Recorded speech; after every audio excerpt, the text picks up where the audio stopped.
truth seekers, we are back, bitches. We are back. That's right. We've been gone for a really long time. Welcome to another episode of the Straight Shooters. My name is Todd Braley, and with me, as always, the Thunder from Down Under. Yeah, that sounds like me, Itai Guberman. Yeah, good to be back. Been a Yeah, long time. yeah, it's been a while. Definitely been a Mm. while. So We've been yeah, busy. yeah, we've been busy. What have we been doing, Ty? Oh, I don't know, kind of writing, producing, shooting a feature film, Yeah, yeah, something along those lines. yeah. But That's yeah, that's what we did. That yep. is Since what last we did. time we did this, I actually got on a plane and flew to the US, and yeah, we had the Shadows of the Night production, shot the film, which is now in post-production. Yep. I've been diligently working on it, trying to make it as good a film as we talked about. So it was kind of one of those things that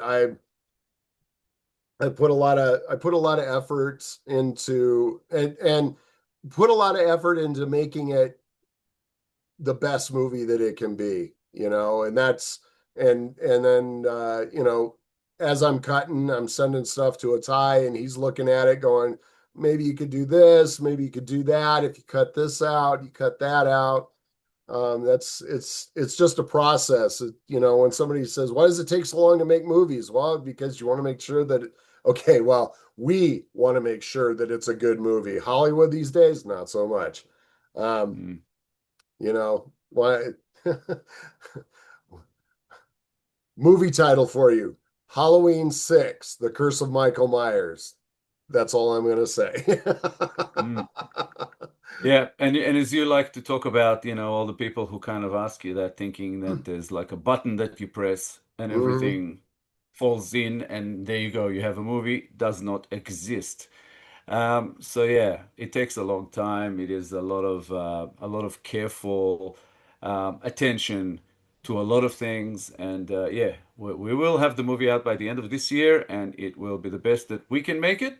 Hopefully, you will all love it as well. And in true indie fashion, we started raising money, crowdfunding, and otherwise. And of course, we did not have all the money we need, but still got on that plane. We still picked up everything we could and put that production through. And yeah, finished shooting the film. And now we're still raising money through the crowdfunding campaign for the post production, which hopefully we'll get to soon. Yeah. So yeah, that's been a challenge. Yeah, it's some people I mean, money is not something that, in fact, this is my first project that I've had the kind of money that we had. I mean, we had almost $50,000, pretty close, not quite, Mm. but um Let's just say 50,000 was probably the budget for the film, but yeah, we did not raise all of that. no, we didn't. We didn't. Mm, That's what the budget was, and then it mm, was like, oh, let me see what I have in my wallet. What do I have in this bank account? How many fucking $2.76.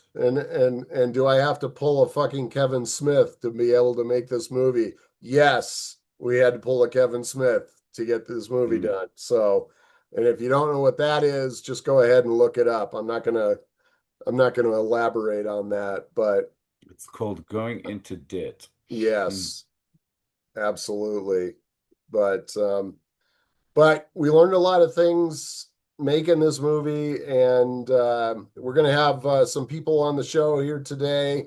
This is kind of a music oriented show in a sense that we're going to have Ginny Becker, who is the band manager for the band Freeze the Fall, who gave us a couple of songs for the soundtrack for the movie, which is pretty awesome. And then mm, we're also going to have John Donavan on, who also contributed to the soundtrack, but also contributed as a composer. for the score for the film as well. Yeah, So awesome artists. And yeah, we got to say this is kind of our first time announcing that Freeze the Fall are going to be involved with the film. They're a very much popular up and coming Canadian rock band that we both love.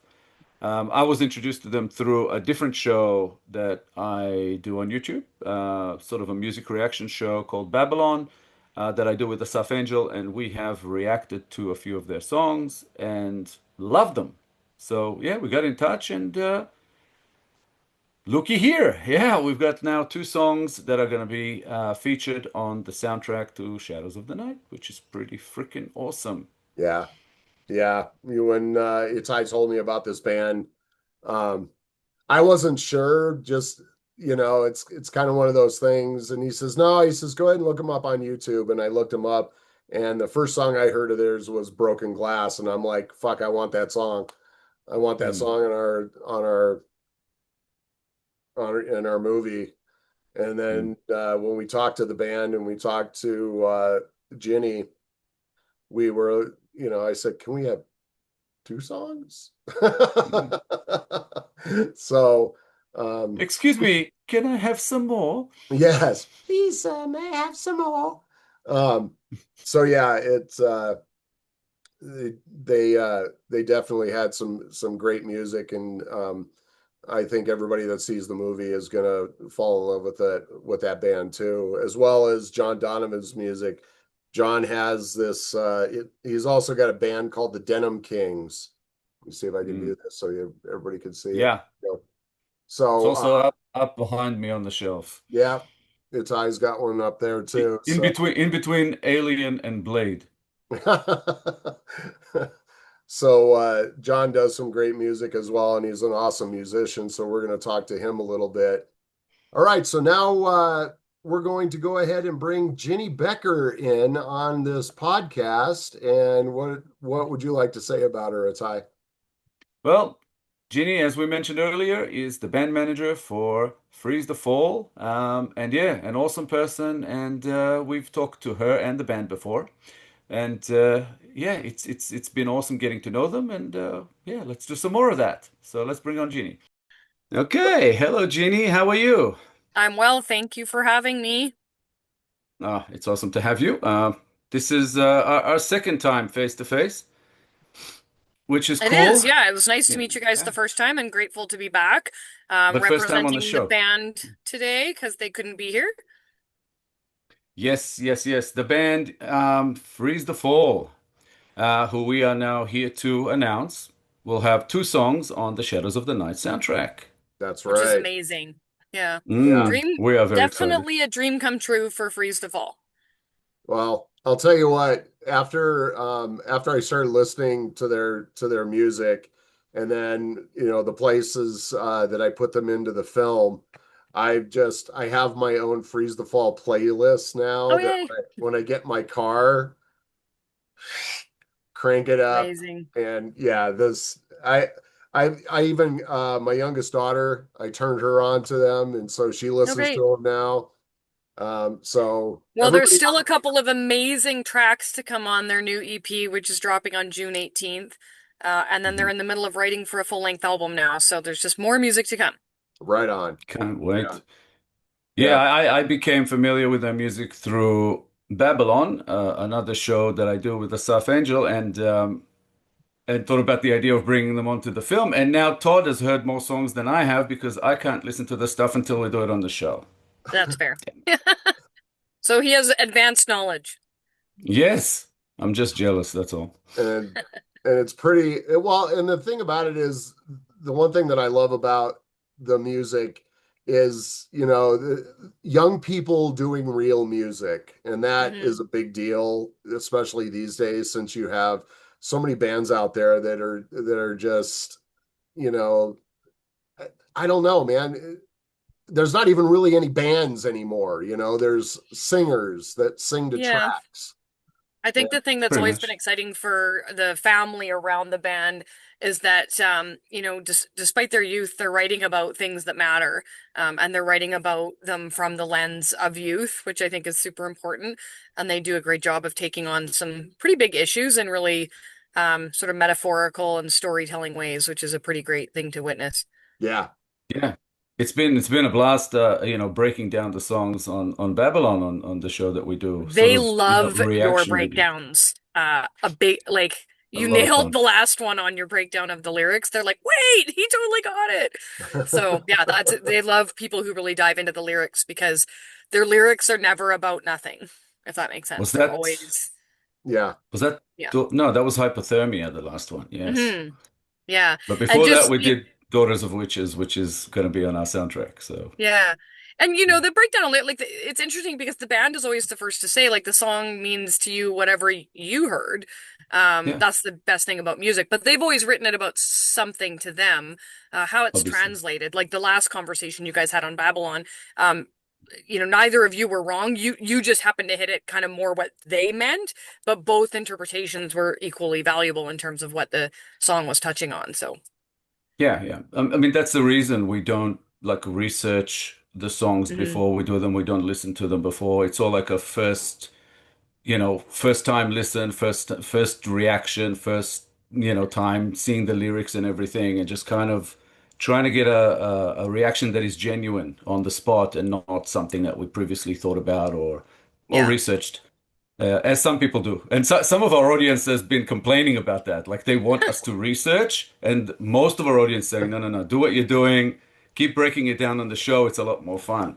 So yeah, Well, it's more but fun for the band for sure because yeah, again, in a way it doesn't really matter what it means to them. It's always for them what it means to the listener. And it could mean something to you today and something different to you tomorrow. So, that's kind of their hope is that people just connect to it in a way that matters to them. So, yeah, that's kind of what art is all about. yeah. Yeah. And the one thing that we've repeatedly said on the show is that they are they are old souls. Mhm. Just from the way they write and Mhm. even the way they compose their music. It's not quite as Todd said, it's not quite like newer bands do it. It's like there's something a little bit old school about the way they put the songs together. Just amazing, you know, like these catchy choruses Yeah. and The hooks even are yeah, crazy Yeah. yeah, in all of yeah. their songs. The hooks are really, I mean, it's like, okay, Breaking Glass, I will say that is my absolute favorite song that the that they've And done. it's funny because going into the EP, I think, if they were here, they would tell you initially it was their least favorite of the songs they took into the EP. Mhm. But, and it was the one that it didn't change very much in pre-pro either. It's pretty much how, the way it was originally written. But it has been one that's really, really connected with audiences, in terms of that hook and how it connects. So, Mhm. but again, just depends on the person. Yeah. Yeah, that's I love that song. Absolutely love that song. And it kind of where a place in the movie that I used it is right when things are coming to a head to go into the third act of the film, and that's where I put that song. And then Daughters of Witches is earlier in the movie, and that kind of takes us into a part of the film that is the delving into the dark web, going to look for things that you probably shouldn't be looking for. Yeah. So, but yeah, breaking glasses or It'll be fun to see broken Freeze the glass. Fall do a reaction to the movie. Yeah, Oh yeah. I would actually send them the two scenes and let them watch them. I mean, with Broken Glass, and I had to kind of because I wanted the end of the song to end this section because it's about a 45 second to 1 minute section. And so I went in and I had to edit the song because I wanted the end of the song to end, Yeah, so at a I certain pieced it together. So it'd be funny to see them go, God, he cut all that out. Well, yeah, it'll be So interesting because I say it'll be fun to have them do a reaction to the movie itself too at some point. yeah, what I'll do is Absolutely. I'll get a I'll export those sections and when the movie's all done and give it to them and let you guys do whatever you're going to do with it. Have them do Yep, a and reaction. Yeah, That'd that'll be be fun. cool. That'd be yep, very cool. we can let them watch the movie and see what they think, see how they critique us. Yeah, Mostly They would love Todd. it because they're big horror movie fans. They all are, but especially Jonah. Jonah's got like encyclopedic knowledge of horror movies. He's a horror movie buff for sure. that's Yeah. awesome. That's And it's Yeah, awesome. important to note that everything that went right with the film is to do with me. Everything that went wrong is Todd. So, that's just fair. to be clear. Yeah. Yeah, no, that's great. No, it's been really interesting, this process. The band was actually in an interview not long ago where they were asked to describe like the genre of their music. And it was so interesting to watch them sort of struggle to like really put a pin in it. And at the same time, I think they kind of celebrate that they can't. Because Yeah. again, they're still evolving their musical journey. They never want to put a box around every song has to sound like this, or we have to, measure up to this genre. And in fact, what's still to come on the EP, I think it will really surprise some people. Um, there's two very different songs coming. And I think that's, what's keeping audiences really interested too, is the band is still willing to just write the music they want to write and with no expectation. And, so it's a little bit hard to define sometimes, but that's okay. It's funny on applications though, because it's so you're this, or this when you're applying to a festival, and we hover Yeah. between two or three. You're like, oh, I don't know. What do we want to call ourselves today? But yeah, I think it's a good way to be. Yeah. Yeah, Because like the umbrella that I put around it, and I just say rock, and I wouldn't even get specific because some Yeah, songs are a little bit pop rock, others are more heavy, um, and and they're all just as good, and that's the amazing part, Like after we did the episodes, after every recording, I was like humming their songs for a week. It was stuck in my it's head perfect. and just, yeah, yeah. And it's just, I didn't even know the words and I found that I knew the chorus somehow, and That's awesome. it's just, yeah, just amazing. I think like the Well, I don't think breakdown you've done wise, Oubliette yet, right? that's coming. Yeah, that's you're. We're, I we're, think you'll like that one. That one's different again. we actually have a bit of a break in recording for the show for June. We recorded a ton of episodes before, but after after June sort of ends at the end of June or start of July, we start recording again, and it's on the list already. Great. It's been requested too, so we've got some Freeze the Fall fans who follow our show, which is pretty cool because they request the song. So That's yeah, awesome. because I was like, oh, I really want to hear the new single. I really want to hear the new single. I wish someone requested already, and then it came in, and I'm like, oh yeah, there it is. That's amazing.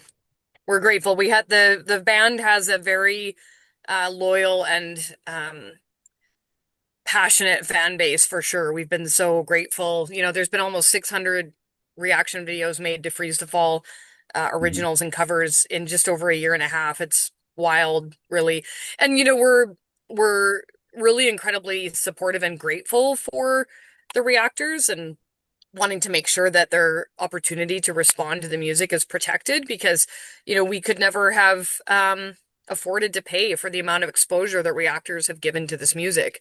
And it's interesting to me that so much of this industry doesn't see that as the opportunity that it is. So, we've formed some pretty great relationships with the reactor community and just trying to, give back to them in the same way they're giving back to us, which is amazing. well, and the Yeah, people, the reactors, those are the people that people listen to now. Yeah. oh And we man. have Music, reactors who are like flying across the continent to see Freeze the Fall yeah. play music, which is, as a manager and obviously as a parent, that's still bananas to me. And we were at a show, they did a show at one of their favorite venues called Crown of Thieves here in Kelowna. That was the venue where they filmed the first 5 music videos. And Mm. we did a show there back in February, and there was a couple there that had driven from Seattle, Washington, to our Wow. little town here, which is about a 6.5 hour drive. And, my husband and I and the kids like are, have driven that drive in the opposite direction to see all kinds of bands, count Metallica, Alter Bridge, you know, Mm. all these big bands that we've traveled to Seattle for since we were in our 20s, and all of a sudden people were traveling from Seattle to us to see our kid and this band. It's a pretty overwhelming feeling. But these are reactors and super fans that are making a point of trying to help this band achieve their dreams. And it's not an easy dream. Like, this is not, they have not chosen a simple path. Um, No, they have. but Wow. it's certainly being supported by a lot of great people. Well, Mm. and like I said, the reactors are who people listen to for bands. Yeah. Again, music critics don't matter anymore, and I think when you said that people you that people don't kind of understand why reactors are a thing. Well, the record companies, they haven't even caught up with streaming music now. So, Yeah. it's kind of one of those things that, that's where everybody goes looking. They It was want to funny know that you about should it. say why reactors are a thing, because I was one of them. I'll be perfectly honest. Before the band was, I had no idea it was a thing. And then when we put out those first videos, all of a sudden, the the notification on YouTube is up, something's happened, and we're starting to watch them. We're like, what is this? And then quickly realizing what an amazing opportunity that was for the band to get exposure, when you're on limited budget and with no really existing exposure. And it's a bit like a domino effect. One Mhm. reactor picks it up, and then they have a community of reactors, and those ones pick it up, and it just kind of has a never-ending positive outcome, which is amazing. Yeah. Also, I've seen a lot of artists actually put out videos with kind of like a montage of all these reactions that were done Hmm. to a song of theirs. And it's amazing to see how many there are and how much of, I guess, I don't know, an emotional thing it becomes. Like Hmm. We have a initially, short one somewhere like that is like it's just a bit of an homage to the reactor community. yeah, It shows all their faces, and then it just keeps getting bigger, this big screen of faces. But yeah, it's amazing. yeah, I've seen a lot of bands do that. But like you're saying, initially you didn't even know sort of what reactions were all about. For me, Yeah. I actually saw some reactions, and I had, I don't know, some kind of not exactly negative, but kind of indifferent approach to it all. Because a lot of people are kind of maybe more old school, and they say reactions, that's just stupid. Just go and watch the original video yourself. These reactors do nothing but use other people's material to talk about, but they're not really creating anything new. And I was somewhere in the middle on that before we started. And when we started the show, it was to talk about movies, and then we kind of shifted to music, and then noticed how happy it makes so many people Hmm. to kind of, I don't know, sort of like vicariously experience this thing. Like they see how reactors react to songs they love, and it just makes them so happy. And it took And me it a while creates a to, massive sense of community. Like what we've seen, absolutely. like we have, it's been really amazing to actually see at our shows now, like at the FTF shows when people are coming, they're they've created a community through the reactor community where now they're finding each other and connecting with each other. And that's that, music is a thing, but reactors are giving people a way to build community around it. And we could never do that on our own. The Mm, band and the family around them, there's only so much time in a day and so many hours, but the way the reactors are connecting people, and that's to your point of giving a sense of community. And we have a lot of fans who absolutely. take a lot of pride in how they're supporting us and recommending us to new reactors, and it really makes them feel connected to something, and that's pretty special. Yeah. And as with social media and internet and everything like that, it kind of made the world smaller in that regard, where you can Hmm. actually now connect with people on the other side of the world just that easily. Yeah. Yeah, Um, and there's certainly Pretty different like amazing. camps of some like some of the reactors I would say to me are more true reactors where they're doing that piece of like really diving in. Some of them are like from a musical engineering background, some of them are more lyrically diving in. Then there's ones that Vocal are more like just coaches. listen, did they like it, did they not? And that to me more like a review in a way, like Yeah, that's more of a rating. But there's different kind of approaches to it. But we find it really interesting to see, and we watch every single one. There's been, in fact, as of this morning, 500, I believe, in 97 reaction videos. We've watched Wow. every single one of them. So, There's more coming. yeah, there's more coming, and that's exciting. We may not always be able to watch all of them, but we try really hard to react and, connect to people through them. So, Yeah, and that brought us to it's here. pretty We're amazing. now the band's music is going to be in a True. horror movie, which, a year and a half ago when we started talking about goals and dreams, this was on the list. So it's pretty cool. Well, funnily enough, the band kind of communicated that without communicating it by releasing Mm, VHS, which is a Yeah. song of yeah, theirs that has a music video that is pretty much a horror film. And when we yeah. reacted to it, we actually said, "This is like a short horror film." And we actually in our We breakdown kind of want to of make the it into a lyrics. short now. I'm not gonna lie. Like there's Hmm. there's been talk. Well, It's so yeah, you fun. have a couple of script writers, directors here who can help out. Yeah. But when when um, when we broke down and like reacted to the song, one of the things we said that it feels like the band's kind of homage or them wanting to kind of get into that whole horror film thing, and that's when it sort of popped into my mind. I'm like, hang on a second, we're working on Shadows of the Night. That That'd be music cool. would be very, very fitting. So yeah, And so we started this whole thing. something people don't necessarily know is that, the band had never done any acting. Zero. They showed up on set that day with the director, Evan Riley, and he was like, "So here's what's gonna happen. We're gonna cut off your arm and then it's gonna go down." And he was brilliant in hit, like he's amazing. And in fact, if you guys ever want to chat with him, you guys would have such an amazing conversation with him.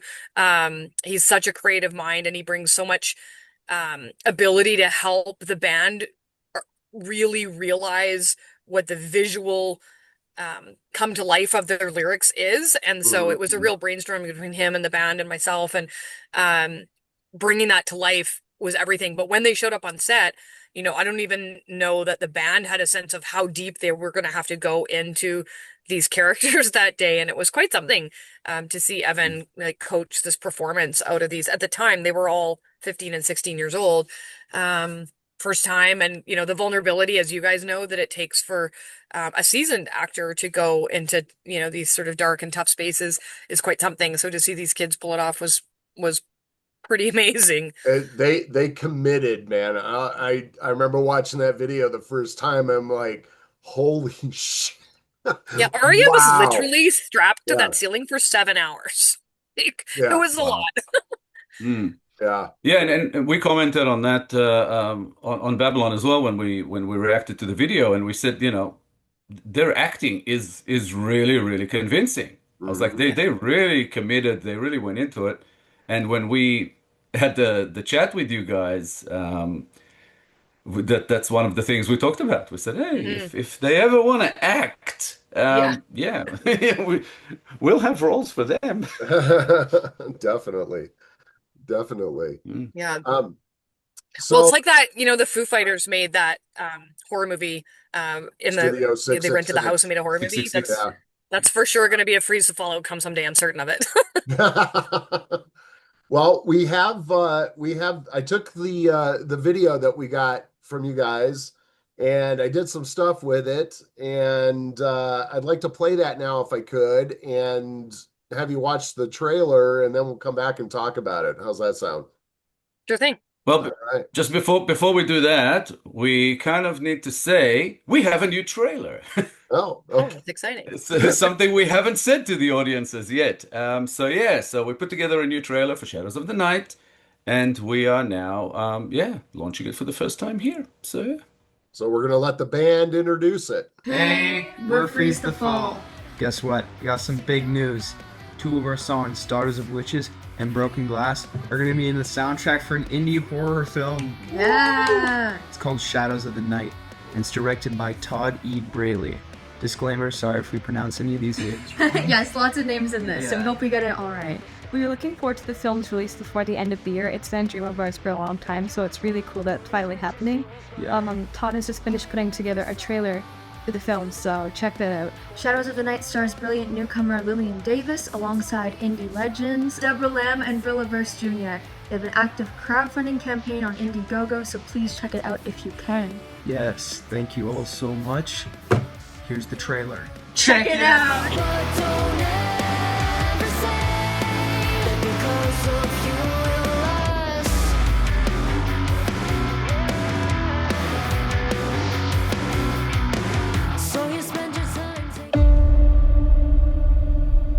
I found this sick ass website on the dark web. What's the site? What are we downloading today? Just some stuff for homework.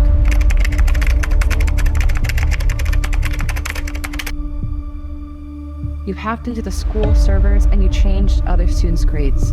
Why? I don't know, the money? There you are, you bastard.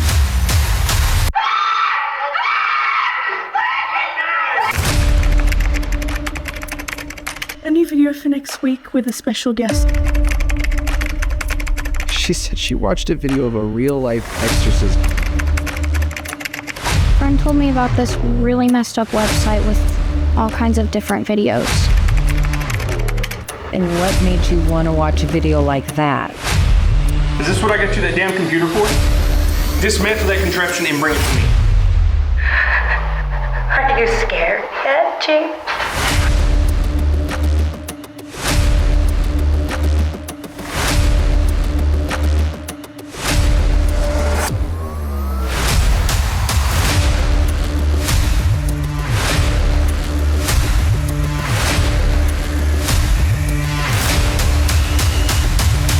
The Lord isn't exactly welcome.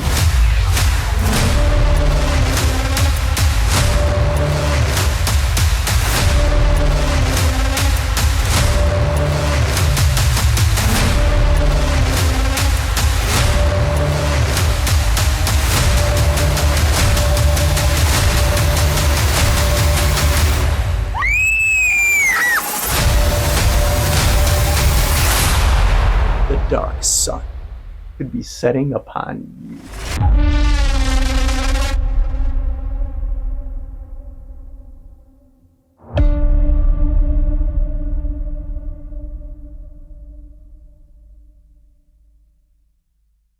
Yeah, that's amazing.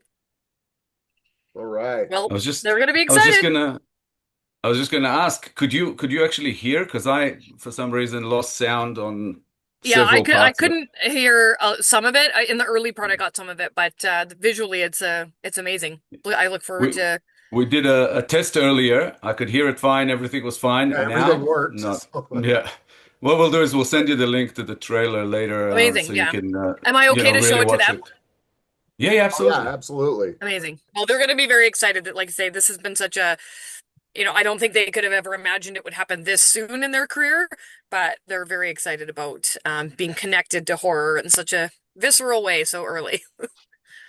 Well, it's definitely the music fits right in with the aesthetic of the movie and what the movie's about, and so it's awesome to have them be a part of it because we're just we're super excited. And after Itai told me, you got to check this band out, and I listened, I was like, oh damn, that's the song. I want that song. And I want that Yeah. song. Well, So then, We want all of we were talking early on about VHS, and Mhm. VHS, incidentally, we accelerated the completion of the VHS music video because we were invited for that video to be the opening element of the Vancouver Horror Show, which is British Columbia's biggest wow. horror festival. Which they would have been so cool if they'd been able to go, but they couldn't go because they were doing a gig the same night. wow. But so this is their next big step in the connection to horror, and they would love to do more work in this space. You look at work like Ice Nine Kills and some of the stuff that they do with horror connection to music. I don't imagine this will be their last foray. They'll be in one of your movies someday. No, I'll take them. I'll take them Yeah. after seeing their acting chops in VHS. Yeah. I was like I said, they were committed, and that was off the chain. They did a really awesome Yeah. job in that. And even if like Todd and I were talking a while back and said, we're working on several types of films, even if they're not horror, we'd still love to have them on if they want to Yeah. act, Why because not? they are that good. Yeah, that's amazing. Well, and I And have. with Oh, go go ahead. ahead. No, go ahead. I was going to say with the music videos, the one thing that both Asaf and I noticed right away is that there is a cinematic aspect Hmm. to each and every one of them, and as you mentioned earlier, the storytelling factor comes into it, and Yeah. it's almost like watching a short film, like they're telling a story, like they have a real Wait a till you real see the knack next for one. it. Wait till you see what's coming. Oubliette? Rot. Um, Oh, okay. that's Oubliette is the one that just released, yes? Yeah, Oubliette's out, and then Rot will be the feature song on the EP drop on June 18th. And because Ooh. this was it's interesting because I don't have to tell you guys this, but the storytelling music videos are expensive to make. Oh yeah. And we can't do it for every song. The band, if it was up to the band, they'd have a video that told the story because the album is a concept album and all of these Hmm. songs connect together. We're bringing that story to life that connects the songs through the music videos. So it's hard when you have to kind of skip one and you can't do the justice to the story because financially it's just not it's not possible Yeah. to do that for every song. So I don't know what they're going to do on a full-length album because then there's like 11 songs and you Yeah. definitely can't do them all. But that storytelling aspect is so important to them because more than anything else, if I had to describe Freeze the Fall, they're storytellers. And so their music No is question. never accidental and the music videos are probably, I think all of them would tell you it's their favorite part of this whole thing is making music videos, because they get to bring the story to life visually for the listeners, and it's a pretty exciting experience. Very much an audio-visual band. Yeah. Yeah, Well, it's both music to listen to and it's amazing to watch. That's the thing. So yeah, yeah, Hmm. they got it on all fronts. I yep. love the lyrics, the songwriting. It's just well beyond their years, I have to say. Yeah. Agreed. Ginny, thanks so much for joining us here on the Straight Shooter Show. And tell the band we said hi, and we're waiting for And some we'll more. definitely set up like a proper sit down when you're getting closer to releasing the movie. I think that would be really fun to have the band sit back down with you. This timing was just hard because they have an EP dropping in a couple weeks, the biggest show of their life in 2 weeks, final exams in 2 weeks, and things are a little crazy right now. So Yeah, we're I just mean, I trying to mean this. survive. This show of ours, that we do the straight shooters, Todd and I kind of brought this back from a long hiatus. We stopped recording episodes before we got 2022. into the production of Yeah. Shadows of the Night. Yeah. So Yeah. now we kind of bring it back to, to launch the trailer and later on to launch the film. And when we do that, we'd love to have you and the band on and yeah, and Great. talk Absolutely. about all of this. That would be For sure. Well, awesome. we would love to come back. All right. Mm. Well, awesome. And Ginny, thank you thanks for again for joining joining us. us. Thank you guys. Have a good night. All A right. lot of Thanks, you fun. too. See Thanks you a later. lot. So, as we mentioned earlier, next up we have someone who is now working on Shadows of the Night score, as well as got a couple of songs in the soundtrack. And yeah, that's John Donavan, an amazing musician who, yeah, will tell you a bit more about his experience with Shadows of the Night and working with the two of us. Yeah. Let's bring John in. All right, so we have with us today, this is kind of a music show to speak of. And with us today is the composer for Shadows of the Night, coming to us all the way from Pennsylvania. It's Mr. John Donovan. John, welcome to the Straight Shooter Show. How you doing, buddy? Doing great. Thanks for having me on.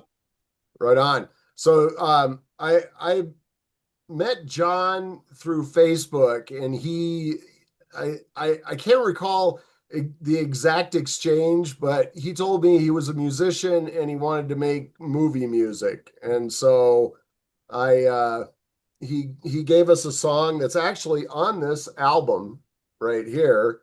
And it's called Demons. It's for our soundtrack. And it actually appears in the beginning of the movie. And then also he has composed some of our score for the film as well. So yeah, and and the one thing I want to say, John, is when we started talking about the score music, which is for those of you who are not movie or are not cinephiles, the score music is the instrumental stuff. He kind of hit it. I mean, you hit it like exactly what I was looking for right out of the gate. And so yeah, he's been sending me every once in a while. I go, hey, John, can you cook me up something that for this kind of thing, or I'll tell him what the scene is. And he's been doing a pretty amazing job putting stuff together for us. So, Well, I appreciate the opportunity. well, it's definitely, and well, the beauty of it is you put effort into it. You know what I'm saying? You can tell there's some effort behind it, and because you're understanding what the subject matter is, you're kind of you've kind of tuned into that. So that's what I think is cool about what we're doing together for this project. Well, it's really my first venture into the composing part. I spend countless hours out in the studio with my so-called free time. And I just constantly send pieces to Todd, and I'm like, sooner or later, he's just going to tell me either to stop sending stuff or, hopefully I'm on the right track with some of the stuff. Everybody's like, so you're watching the film? And I'm like, no, I'm not. Todd describes to me what he's thinking or what he's after. And then I have to go out there and try and, step inside his shoes and come up with something that works for you both. So I don't know. I don't normally send you a lot of the samples of the music. I occasionally send them to you because I'm figuring you're always asleep when I'm awake. So I I bother might be, Tom. yeah. Mm. Yeah, well, usually composers do work that way. They get the film and they kind of work the music. We work the other way around, because we're still editing the film. So yeah. Yeah. Well, So it's definitely different. Well, and I also try to send, when I export, because once I get to a certain point in the movie, I'll export what I have, because computers are computers, as we all know, knock on wood. That in fact here, there. And a couple of times I've sent John what I already have, or what I've been editing, just so he can see how it's used. I haven't sent you the latest one, John, and I will do that, I promise. But you've been pretty on the money, pretty much about 99% of the time. So there's only been, I think, a couple of times where I said, "Oh, do me a favor. Can you just tweak this a little bit? Can you make it a little bit longer?" That kind of stuff. So it's been, and it's easy because I'm the kind of person that when I'm asking questions, I'm not that I'm impatient, but more often than not, I'm almost need an answer, which is which is tough for me with Itai, because when I'm awake, he's asleep. And there's only like a short window of time where we're both awake. And so sometimes I have to send him a question, and then I got to wait 6.5 hours for an answer. But John's always been really quick to get back to me, and that's one of the things I really appreciate about him. Just to explain this to our audience who might not know, I'm in Australia, Todd's in the US. That's why. Yep. Time difference is an issue sometimes. A little bit. Yeah. So I'm in the future. Yeah. Yeah, and he's a day ahead of us. So we're going back to the future. So what time is it then? It is now almost 10:15 a.m. on Saturday morning. That's so crazy. It's always funny, like around since I've known Ty, I'll get Christmas wishes or what do you call it? Happy New Happy Year. New Year, stuff like that. And I'm like, Happy birthday. It's I'm not my not there birthday yet. yet, dude. I'm not there yet. Too slow, Todd. Too slow. He's like, fucking catch up. Mm. So John, what made you want to venture into doing music for film? Try something new, something different. Um, I like challenges.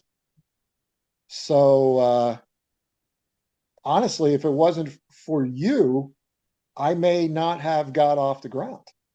You gave me my first chance, my first opportunity. Um, whenever I'm having a conversation, your name comes up. You know, people are like, "Well, who have you worked with?" And I'm like, "Well, this guy gave me my start. He took a chance. He gave me a chance, and it's been a good working relationship so far." Um, yeah, mainly just the challenge. I needed to do something different, I guess. I like to stay busy all the time. If I'm not busy, I have way too much time to think. And this helps keep me occupied. I'm up to 7 films now. Awesome. A Awesome. couple other conversations going on with some people. I was recently asked about scoring a whole nother movie. And then when we started talking about the music style, I called my guitar player and he started laughing at me. He goes, "Yeah, you're fucked." I'm like, "What?" And he's like, "Yeah." He goes, "Dude, I don't know if we could pull it off because it's think of the era of the Karate Kid, a lot of the pop type music, and that's what it is." And I mean, that would probably be the ultimate challenge for me because I don't know that I would do it justice. I would sooner pass it on to someone else I know that I think would be better suited for the film. I'd sooner help, those people out rather than hinder and take up time on something I might not possibly be able to pull off. Well, and that also kind of shows your integrity that you're not going to take something on that you know you can't do. Um, that you're not going to tell somebody yes just to get the job. Once you started working on that stuff, John, I mean, what was your thought process when we talked about what the film was about, and then what was how did you start the wheels turning to go after some of the stuff that you've put together? Honestly, I kind of picked this up from Eddie Van Halen, believe it or not. I don't listen to anything. I just go into the studio and I start putting things together, pieces together to see what combines. And then I try to picture the film in my head of, what I think the scene should have or what should be going on. It's a lot of hope. I mean, you're really getting in there. I I take that same approach with writing for the Denim Kings. I don't go in with an idea. I've already woke up in the middle of the night dreaming about a song, and I'd have to hurry up and write it down. And I've literally written 2 songs that way recently, where I'd be literally sleeping, I'd wake up, and it flips my wife out. She's like, "What are you doing?" I said, "I need a pen." And I'd be writing down lyrics, and we'd be writing down chords. But no, I don't really go in with the mindset of, okay, I'm going to write. I go in and try and create something without being outside influenced, I guess is the best way to put it. Ooh, that's Yeah. interesting. I don't know if that makes That's sense or not, but it does, because that's creativity. It just kind of comes to you when you're in that mind frame, whether you're awake or not. Um, and yeah, and it just wants to come out. I've had that question, about writing. People ask me like, why do you write? Why these stories? Why? And I said, basically because I don't have a choice. I said, it's in my head. It wants to come out, and this is the only way I have, or the only way I know how to let it out, or the only way I connect with. Um, So That's yeah, that's so I why just that's why went to it. people that's why filmmakers can never quit the business. Something Mm. has to happen pretty fucking awful for a filmmaker to want to quit making movies. I've quit 10 times in the last 15 years. Quitter. But it's like Al Pacino said, just when I thought I was out, they pulled me back in. So, Yeah, there is no out. There is no no. out. I've been there where I put my instruments away for 3 years, and Wow. Wow. I was like I was just done. I wasn't going to do anything. The music scene fell to the wayside. I mean, I was playing full time, and then all of a sudden the clubs started drying up. DJs started taking over everything, or they started this, play for the door nonsense. I'm like, I'm not getting my guitar out of my car for the door. And they're like, well, if you bring a crowd, I'm like, whoa, that's a two-way street. We'll bring people, but you have to have people. So it just got to the point where I needed to get out. I needed to get away from it for a while. And then I got back in, and it's been full steam ahead. So Mm. I don't know. It's fun. The movie part for me is it's a lot different. I met a lot of very nice people for the most part. There's only been a few people of questionable character to me. Um, and Todd never talks bad about anybody. He'll just say, and pretty much, you got to go with the flow and use your judgment. I think is fair. Yeah. Well, I mean, that's just kind of how it should be. It's not like that. I mean, for the most part, and it's funny because the independent film community and Itai and I have had this conversation used to be like that. I mean, we were all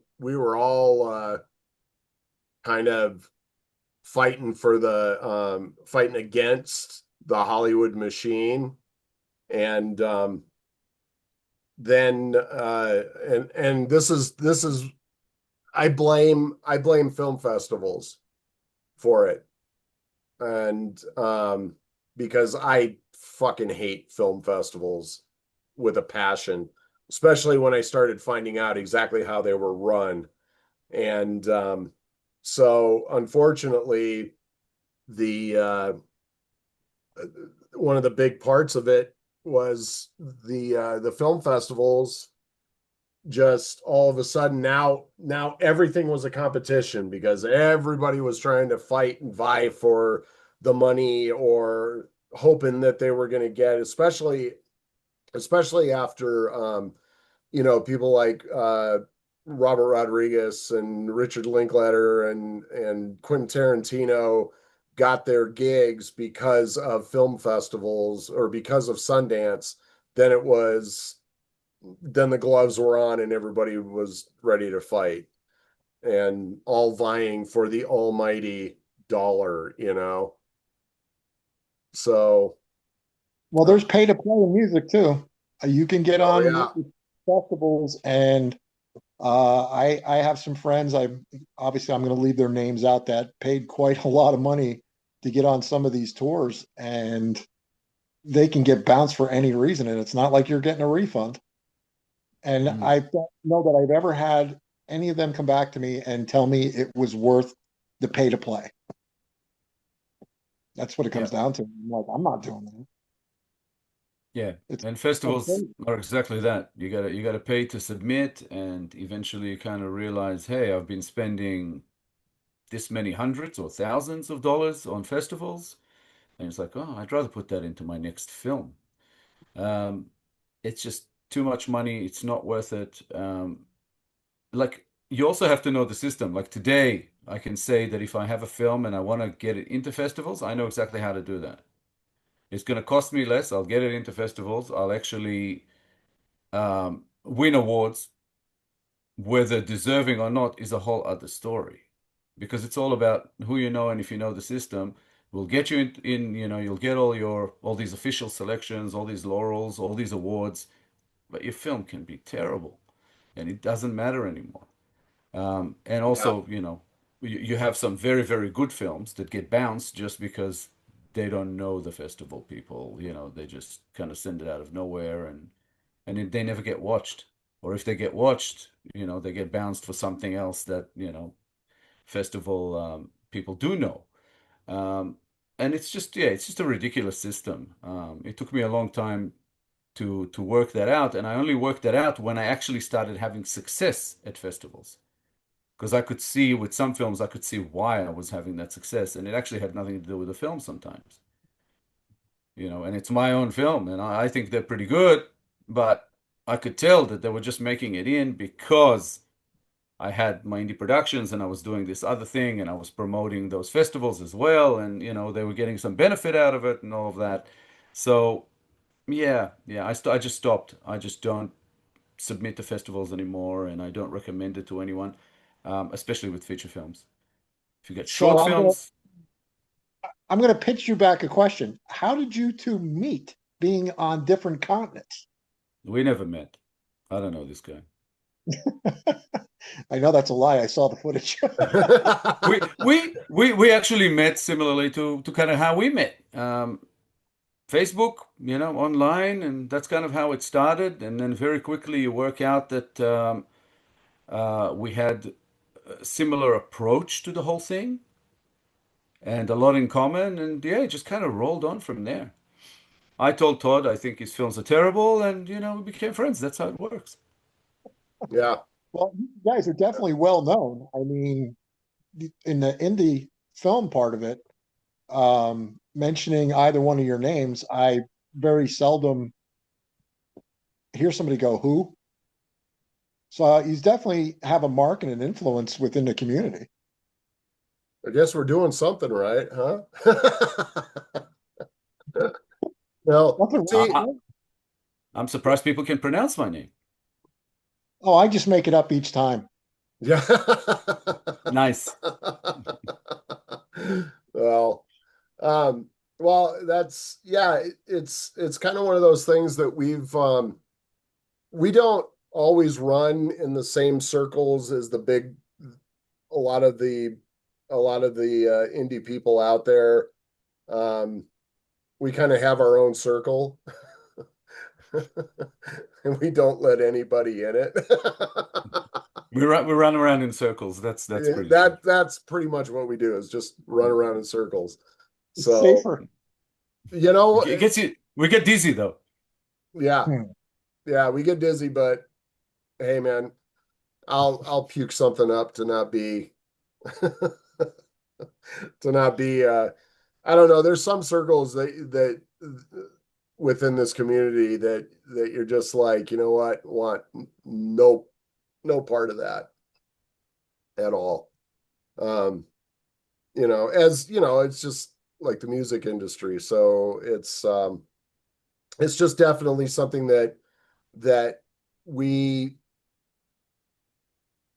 we're not into kissing a bunch of ass. We got movies to make, and we don't, neither one of us have the time to sit on social media for fucking 5 hours a day, sticking our tongues up somebody's ass to get one thing or the other from them. And most of the time, for a lot of these guys, it's all self-serving.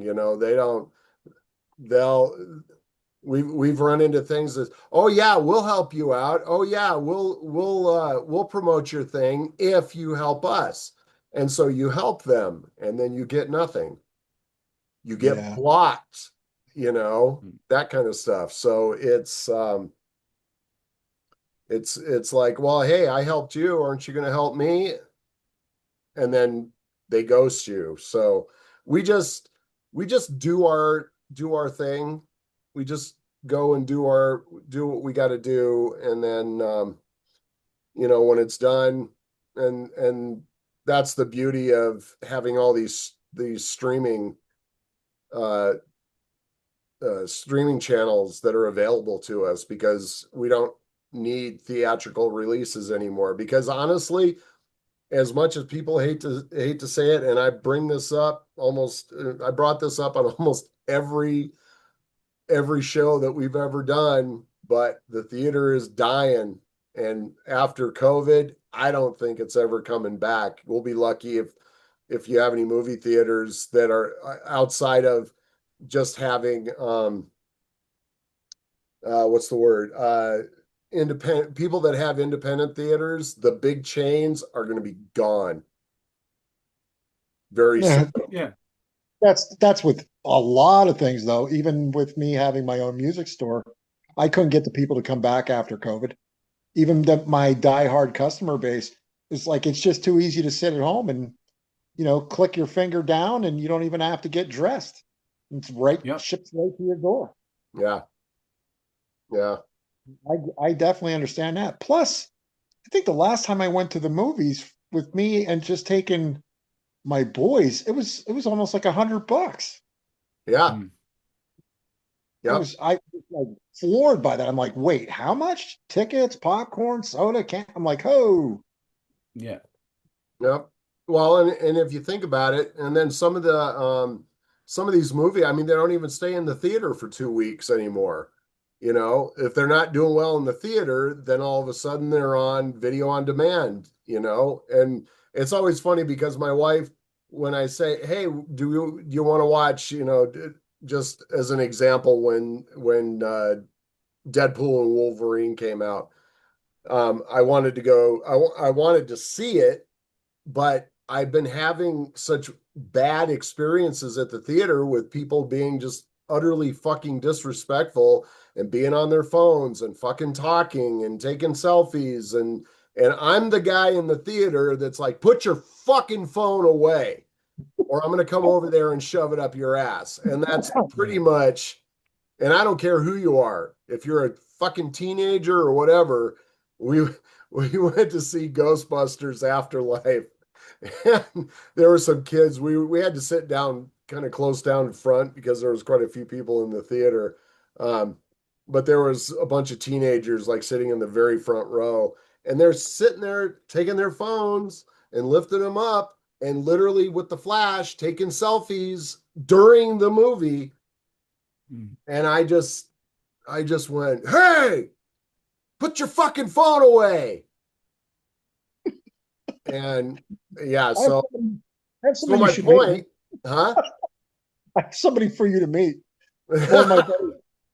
We went last time when the newer Star Wars movies came out, we went to see one, and this person's phone went off, and he literally lost his mind. He started screaming, "Turn your effing ringer off!"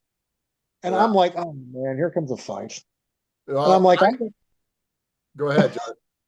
I was going to say, I was probably going to have to fight the person because he's legally blind.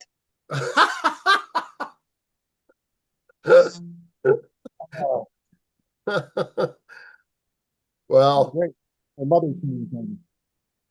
Yeah, I'm also the one that when people bring small children to an R-rated movie and the baby starts crying, I'm the guy in the theater that says, I didn't pay $20 to listen to your kid cry. Take it outside.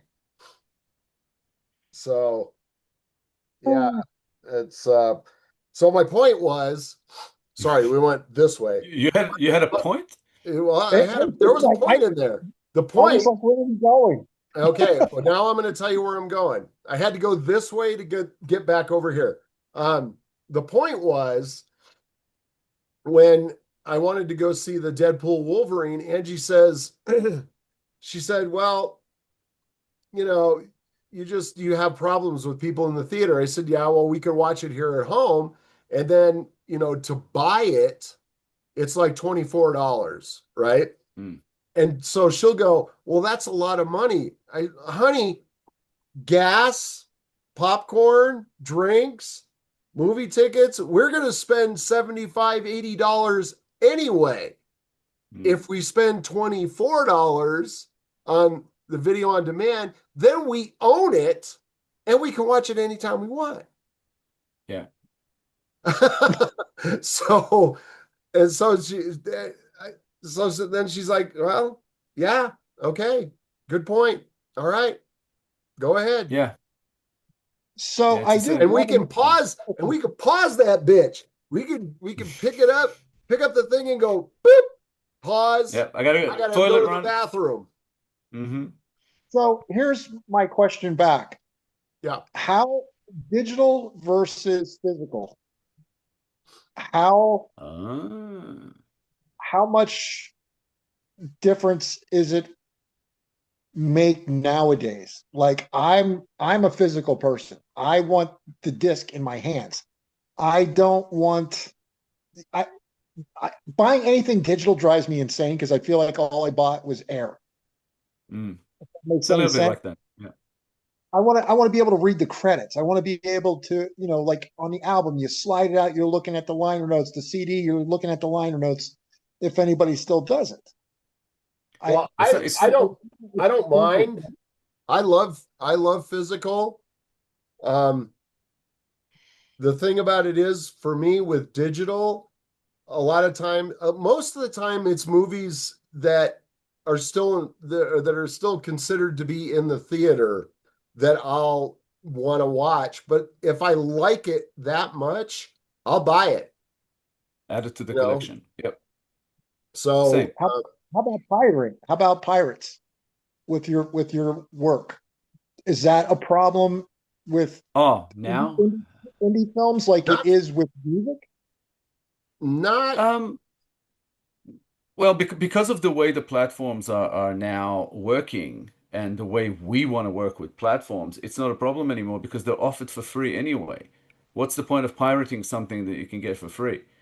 The system has changed. It used to be VOD where video on demand, you used to pay to watch. But now we get it on platforms and it's free to watch with ads and we get money, from the ads that come in. So if something's out there for free on Tubi or YouTube or wherever, why would you pirate it? yeah. Well, I'm still learning, the ins and outs of what you folks go through. Mm. Um, I mean, I remember, this is going back 20 years ago with the one band I was in. We released the disc, and within 6 hours, it was on Napster. So Like instead of like the selling thousands, Metallica thing, yeah. Mm. yeah, so instead of selling thousands of copies, we ended up with a lot of coasters Mm. because everybody was pirating it.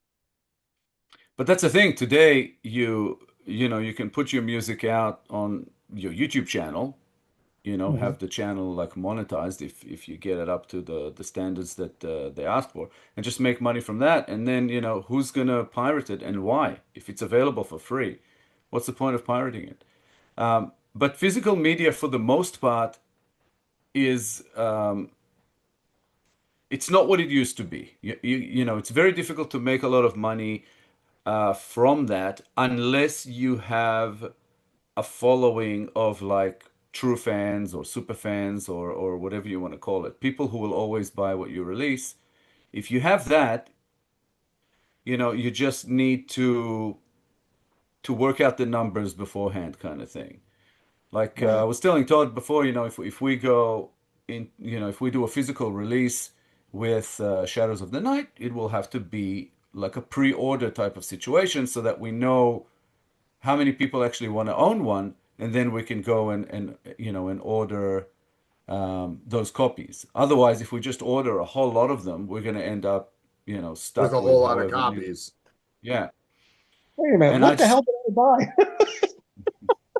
Yeah, but that's the thing. Like some of them, even going with a like a crowdfunding situation like we did, so we already know how many were bought, you know, in the crowdfunding, and we'll know how many to make, that kind of thing. But if you just make copies or just order copies being made for whatever cost, and you don't know what the demand is, you could get basically you could lose money on having them made. Yeah. Even your Right. dogs agree with me. Let me talk about this rumor I heard recently that John told me. That now John is somewhat involved with a certain production that Todd is putting up of The Breakfast Club. Yeah. Um, So yeah, so what maybe you guys can talk a little bit about what that's like, with John coming from kind of let's call it a rock background, into kind of 80s music or 80s style music So for the Breakfast actually, Club. well, he Todd gave me a whole new appreciation for that era of music when he's well, actually, first off, I got to tell you, I've never seen the movie. Now Still? no, I listen. It was a top priority for me, but life got in the way. Since you told me I have to see it, That's grounds uh, for dismissal right there. All right, that's it. Mm. yeah. Cut. So I've never seen the movie more than 5 minutes total. That one clip that I sent you. Yeah, me watching the videos to see the music to see if I could pull it off. That's probably the equivalent of the 5 minutes of music, but that was quite a challenge. Because I'd never spent a lot of time listening to that music. It was funny because the other gentleman on here thought I was kidding, I believe, when I said I'm a huge Daryl Hall and John Oates fan. Love those guys. I did think And you were kidding because of what I it thought, followed on from. Yeah, I thought you thought I was kidding. I did Oh, initially you did. I'm sorry. I misunderstood. I'm sorry. The dog's talking to me at the same time. I guess he's asking me questions. because it followed on from us talking about kind of heavy metal rock kind of thing, and then you mentioned Daryl Hall and John Oates, and I'm like, you might be kidding, but I love those guys, and you're like, no, No, no, I do love them. I'm like, yeah. no, I'm a huge fan. So when I started to work on the alternative versions for Todd, I'm like, this music is actually really good. I It never is. in a million years would have considered trying to figure out those guitar parts or bass parts and trying to put that together if he wouldn't have said, "Hey, do you think you can do this?" Mm. And I had to reach out to my one guitar player because I'm like, I can't do this song. This is way beyond me. Uh-huh. And he loves a challenge. So he's like, yeah, I'll do it. So when he did it, it kind of flipped me out because I'm like, how did you do that? He's an amazing, talented guy. So it was fun. I'm really happy that it worked out and it came together. It sounds like it's going to be a great success.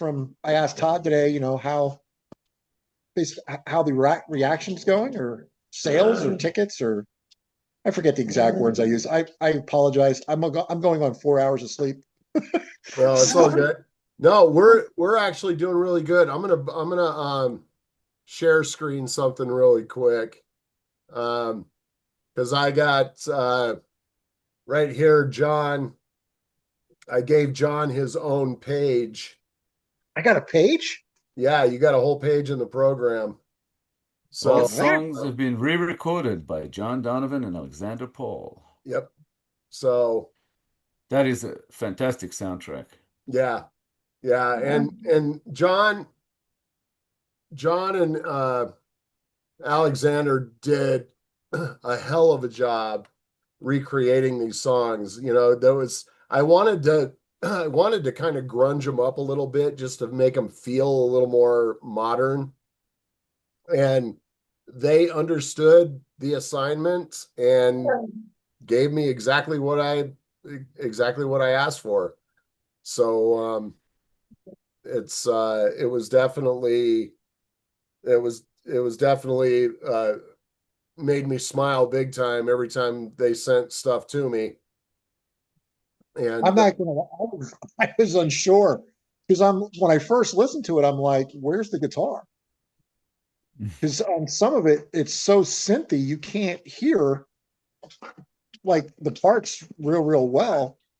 So it did take a second to figure out what was going on. right. And like you said, it was a lot more intricate than I thought. I didn't realize like the talent behind those songs until we went to recreate the songs.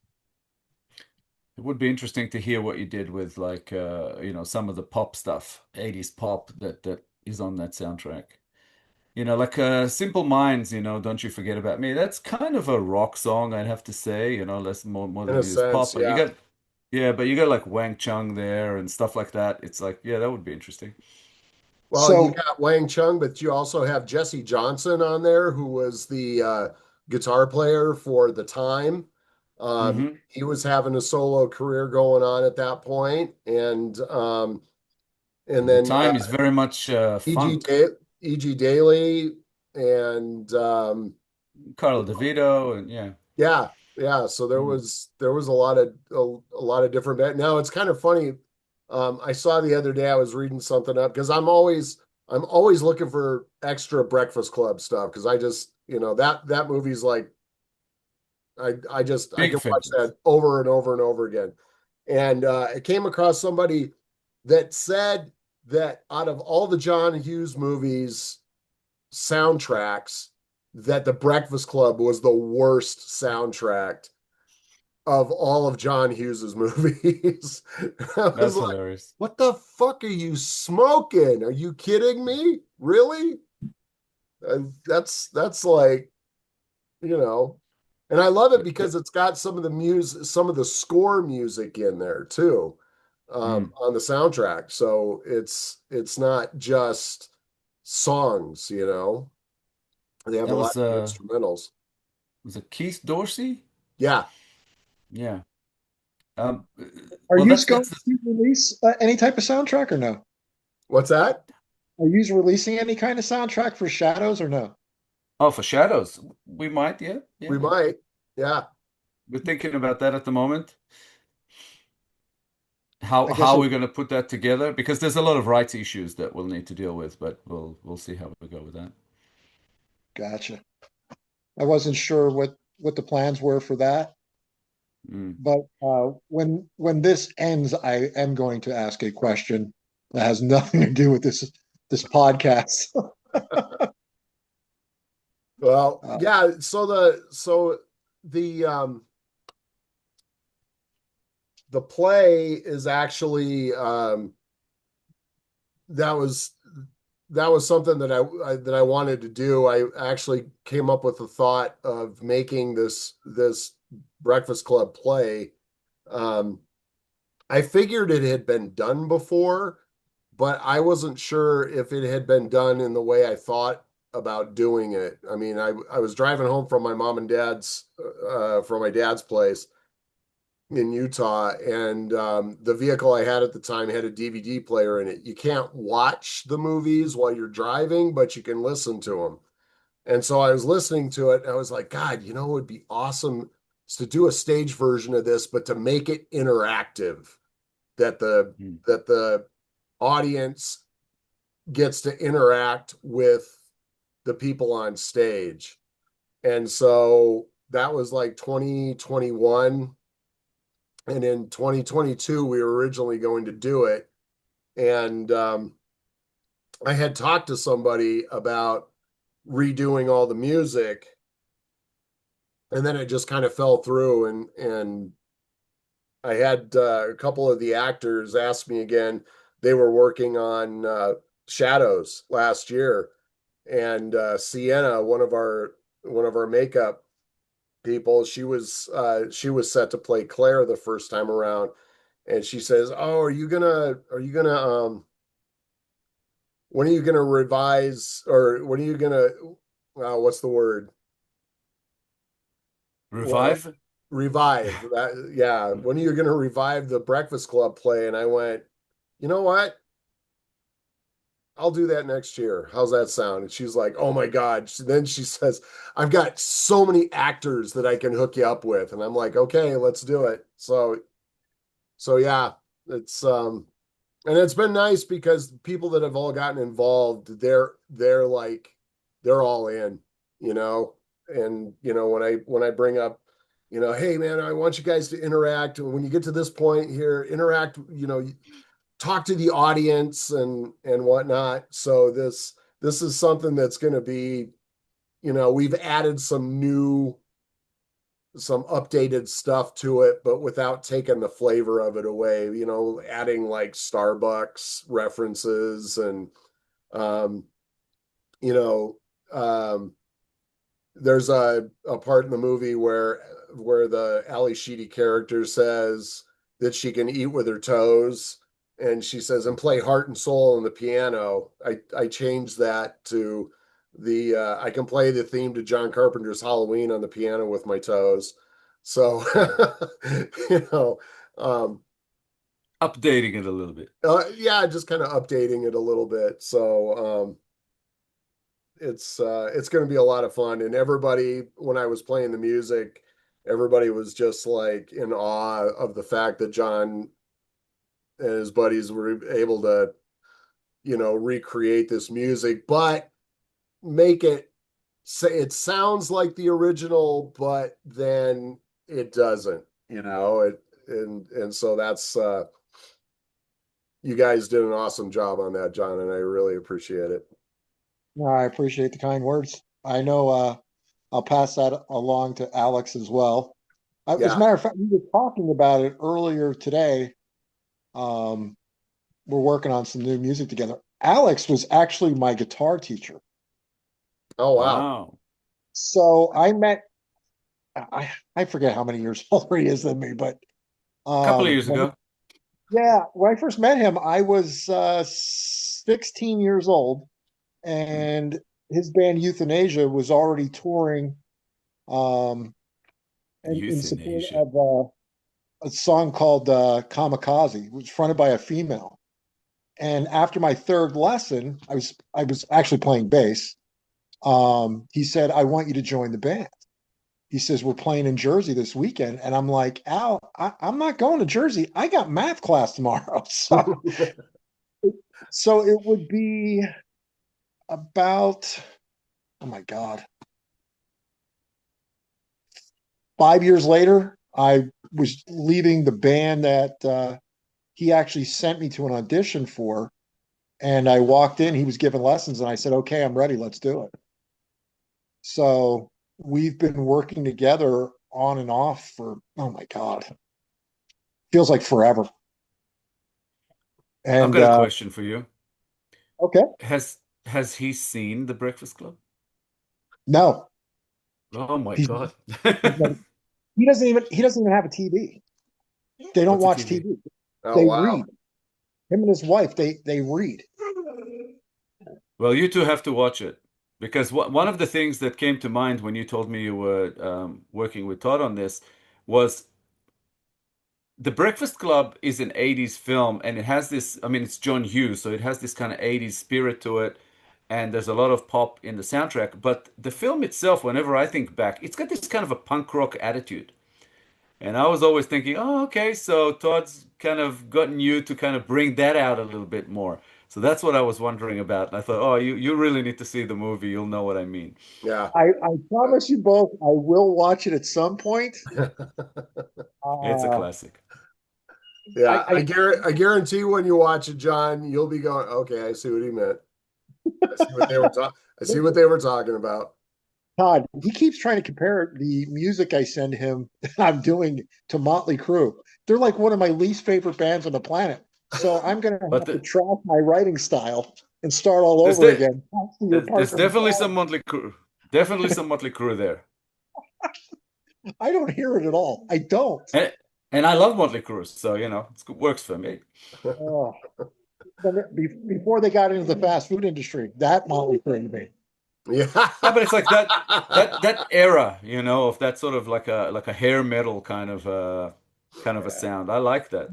I like early Motley Crue. After the first couple albums, I was done. I like John Corbett. I think Dr. Feelgood might be one of my favorites. So I don't know. I played that out. Girls, Girls, Girls is my favorite album. It's a good one. God. That's one of the early ones. Yeah, that's. You hear the dog yelling at me? It's like my wife's home. Okay, great. I thought it was because of all the Motley Crue talk. Okay, we gotta stop talking about Motley Crue. Dogs don't like it. Dogs don't like it. Dogs don't like it. I Well, rescued him from the dog pound, and the area I got him from is all Spanish speaking. So I don't think he understands English. That's why he doesn't communicate well with me. oh, okay. Subtitles? Subtitles. He's barking them out. I'm just missing them as they're going by. Well, John, thank you so much for coming and hanging out with us and talking about music, talking about Shadows, talking about Motley Crue, Breakfast Club. Breakfast Club. My favorite film. Mm.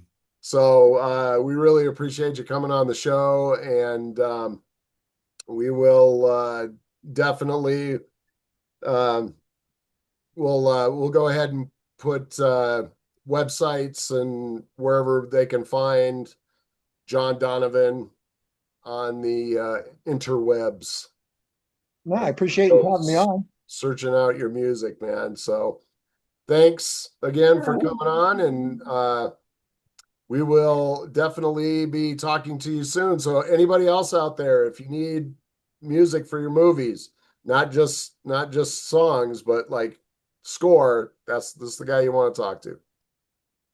All right, big thanks to John Donavan for hanging out with us tonight, and thank you guys for hanging out with us. So we have a little something special that we're going to do right now, and what is that, Itai? Yeah, as we introduced this episode that we were going to release, we actually put it out to people that we can answer some questions about Shadows of the Night. People sent in some questions for us to answer, which we will get to now. So who's up first? Well, let me see. Scott Lake actually he sent quite a few questions. So first question up,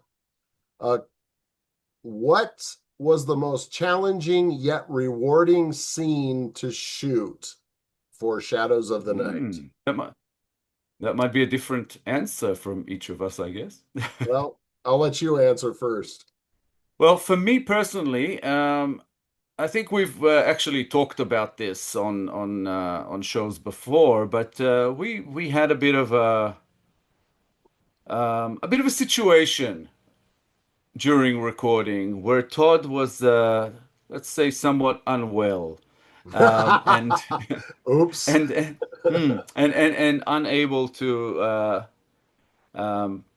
I guess, to direct a certain scene that we're about to shoot, and I kind of had to jump into the chair. And I guess for that reason, that was the most rewarding for me because it's been a while since I've been on set in a director's chair, and it just brought back that feeling that Todd, you know exactly what I'm talking about, of directing. I mean, working as on-set producer and script supervisor for the production was a lot of fun.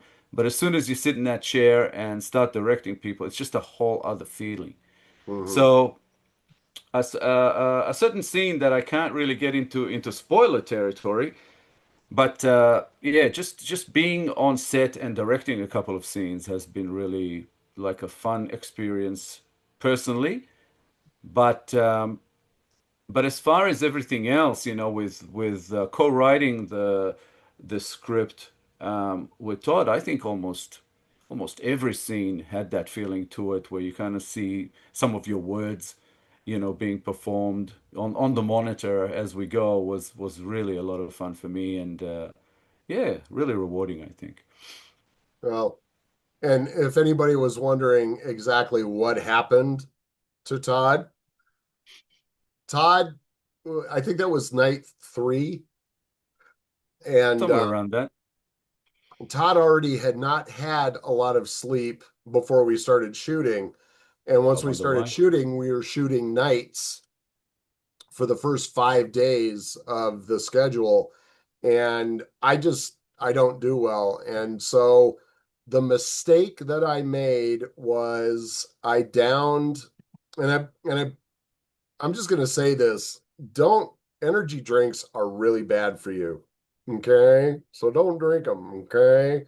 And I downed a rock star, and then I drank about 2 hours after that. Now, this was even before we went to set. So, I mean, this is like call time, I think, was like 5:30 or 6 p.m. And this happened at like 4 o'clock. And then we got to set. Then I drank a 5-hour energy drink. And then I drank another Rockstar like 2.5, 3 hours later. And I got really, really sick. I mean, I couldn't, I got dizzy. I couldn't He was stand. paler than me. He Yeah, was I more was whiter paler than than this dude. I mean, if you look at him right now, I was whiter than that. Well, it was funny because even then, Ty walked up to me. He goes, "Are you feeling okay?" I'm like, "No, dude, I'm not, man." He goes, "The color is like gone from your face." Mm. And so I think I had to step out. I was out of there for like 2 hours, 2.5 hours before I started feeling better. And plus it was August and it was hot and we were in a room that had no um no flow through air at all. It was Smoke machines. and smoke machines and 15 people in a room and yeah, it was a lot. So, but I didn't do that to myself again. So, boys and girls, don't drink energy drinks. They're bad for you. So this was the most rewarding scene for me, but less so for you. Yeah, less so for me. I mean, as far as me, I mean, one of my favorite scenes I think to shoot was the this will sound kind of weird, but just the ones between Lily and Alyssa, who played best friends in the movie, um, they just their chemistry because they're already in real life best friends, so that really just kind of spilled onto the screen. And there's when we were doing some of their scenes, it was really because it was I think it was also because it was less stressful at that point, but that was those the scenes with those two together were really fun to shoot. And the scenes that we have a couple of classroom scenes and we had a bunch of young kids um, that showed up thanks to Abigail Mangum and Teresa Becker here locally that got us a bunch of school kids for our schoolroom scenes, and those scenes were pretty fun to shoot too. I enjoyed those a lot.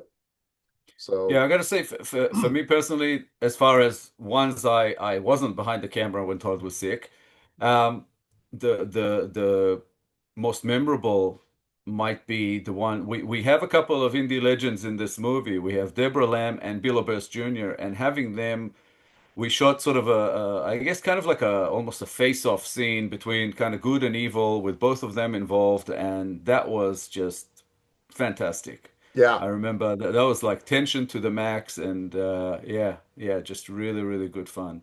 yeah. Next question is what was the inspiration for this story? I've told this several times, so I'll try not to um, take a long time on it.